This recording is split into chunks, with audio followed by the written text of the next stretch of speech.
తెలుగు రాష్ట్రాల్లో రప్పా రప్పా డైలాగ్ చుట్టూ రాజకీయం తిరుగుతుంది. మొన్నటి వరకు ఏపీలో రప్పా రప్పా డైలాగ్ తో మాటలు తూటాలు పేలాయి.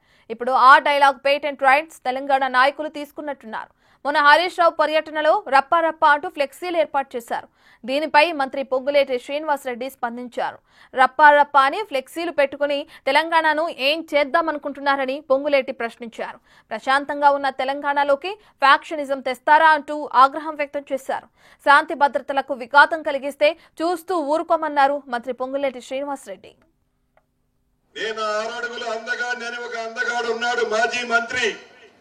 నిన్న ఒక దగ్గర ఒక ధర్నా చేస్తూ ఫ్లెక్సీలు పెట్టుకొని ఫ్లై కార్డులు పెట్టుకొని రప్ప రప్ప రప్పట. ఏంటి రప్ప రప్ప రప్ప?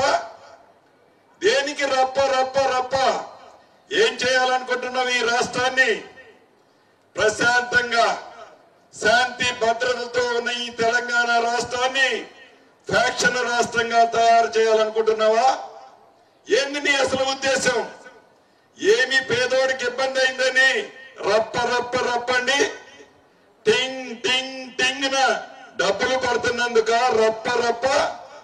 కాబట్టి శాంతి భద్రతల్ని కాపాడే దాంట్లో ఈ ప్రభుత్వానికి చిత్తశుద్ధి ఉంది. ఎవరైనా శాంతి భద్రతలను విఘాతం కలిగిస్తే ప్రజలే వాళ్ళకి బుద్ధి చెప్తారు. గతంలో చెప్పారు, మళ్ళీ చెప్తారు.